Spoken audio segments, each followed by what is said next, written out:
والسلام علیکہ یا رسول اللہ وعلی آلہ و صحابہ یا حبیب اللہ، صلاۃ والسلام علیکہ یا نبی اللہ وعلی آلہ و صحابہ یا نور اللہ، زبدۃ العارفین قدوۃ السالکین، امام الواصلین حضرت سید رجب علی شاہ المعروف سائیں راج ولی رحمۃ اللہ علیہ، ہنزا نگر گلگت میں سید مبارک علی شاہ کے گھر 18ویں صدی ہجری کے آخر میں آپ کی ولادت ہوئی۔ آپ کے وجداد اجداد حسنی حسینی سادات میں سے تھے اور غوث پاک میر میرا پیران پیر کی اولاد سے تھے۔ اسی واسطے آپ کا گھرانہ بڑے گھرانے والے سیدوں کے نام سے مشہور تھا۔ آپ کا گھرانہ شروع ہی سے دیندار، متقی، پرہیزگار تھا اور پورے علاقے میں علم و عرفان کا مرکز تھا۔ آپ نے شریعت و طریقت کی ظاہری، باطنی اور ابتدائی تعلیم اپنے گھر ہی میں اپنے بزرگوں سے حاصل کی۔ 1901 میں آپ ضلع پونچھ آزاد کشمیر سے ہجرت کر کے کو مری میں تشریف لائے۔ وہاں پر مزدوروں کے ہمراہ کوٹھیوں اور لارنس کالج کے تعمیری کام میں مزدوری محنت کر کے دن گزارتے، تمام رات عبادت و ریاضت کر کے یاد الہی میں وقت گزارتے۔ آپ کا معمول تھا کہ دن پر محنت مزدوری کے دوران آپ کا قلم مبارک یاد خدا میں مشغول رہتا۔ 1914 میں آپ فوج میں ملازمت اختیار کر لیتے ہیں اور ڈیوٹی کرتے رہے، مگر ڈیوٹی کے دوران آپ یاد خدا میں مصروف رہتے، تمام رات عبادت و ریاضت میں گزارتے۔ مجاہدے اور ریاضت کی وجہ سے آپ پر روحانیت، جذب و مستی کا غلبہ طاری ہونے لگا۔ آپ کے چہرہ پر روحانیت کے غلبے کی وجہ سے آپ اپنی پلٹن میں یکتا ممتاز نظر آتے تھے۔ اللہ کی شان کہ جارج پنجم شہنشاہ کا لڑکا آپ کو انتہائی درجے کی عقیدت محبت سے ملا کرتا تھا، وہ آپ کو اپنے ہمراہ انگلستان لے گیا۔ اسے قدرتی طور پر آپ کی عادات و اخلاق سے انس و پیار تھا۔ جب جذب و مستی کا ہر وقت آپ پر غلبہ رہنے لگا تو آپ نے ملازمت کو خیر باد کہہ دیا اور انگلستان سے واپس تشریف لا کر مختلف بزرگوں کے مزارات پر حاضری دیتے رہے۔ اسی دوران آپ بغداد شریف حضور غوث اعظم رحمۃ اللہ تعالیٰ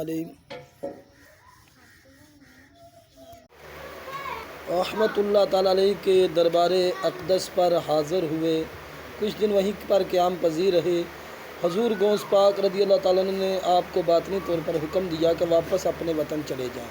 چنانچہ آپ حکم ملتے فوراً وطن پہنچے اور راول پنڈی پہنچ کر حضرت سید عبداللطیف قادری رحمۃ اللہ تعالیٰ علیہ المعروف بری امام سرکار کے مزار پر انوار پر حاضری دے کر مجاہدے و مراقبے میں مصروف ہو گئے۔ بالآخر حضرت امام بری علیہ الرحمہ نے آپ کو حکم دیا کہ کامرہ شریف میں حضرت سائیں ٹکا سرکار علیہ الرحمہ کی خدمت میں پہنچیں۔ آپ حضرت سید عبداللطیف شاہ قادری المعروف بری امام سرکار کا حکم ملتے ہی 1923 میں کامرہ شریف تحصیل کوٹلی ستیا میں حضرت سائیں ٹکا سلطان کی خدمت اقدس میں پہنچے۔ ان کے دستے حق پرست پر شرف بیعت سے مشرف ہوئے اور عبادت و ریاضت میں مصروف ہو گئے، ہر وقت ذکر خدا میں مستغرق رہتے۔ آپ کے مرشد حضرت سائیں ٹکا رحمہ بھی آپ سے بہت پیار کرتے اور شفقت سے پیش آتے اور آپ پر بہت خوش مہربان تھے۔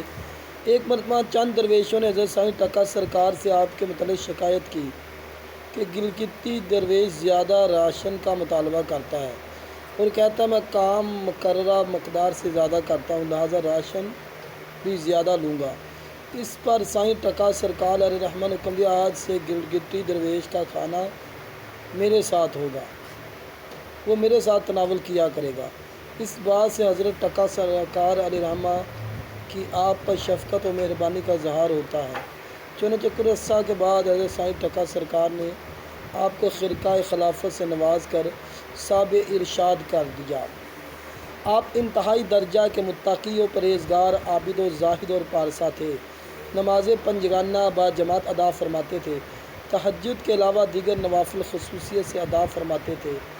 حسن اخلاق میں بے مثال، سخاوت میں یکتا تھے، آنے والے عقیدت مندان سے بڑی محبت سے پیش آتے، ان کی خوب خاطر توجہ فرماتے اور انہیں بڑی محبت سے ذکر تلقین فرماتے۔ آپ کے تمام مریدین ذاکر اور شاغل تھے۔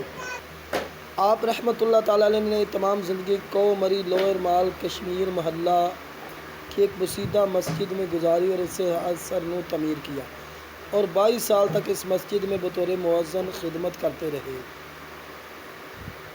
بعد ازاں چند حاسدین کی مخالفت کی بنا پر دھوبی گھاٹ مری میں قیام کیا۔ بالآخر جمادی الاول 1387 ہجری کو آپ کا وصال ہو گیا۔ آپ کا مزار پرانوار دھوبی گھاٹ مری ضلع راولپنڈی میں مرجع خاص و عام ہے۔ سبحان اللہ۔ چینل کو لائک، سبسکرائب، شیئر کر دیں۔ السلام علیکم ورحمۃ اللہ وبرکاتہ۔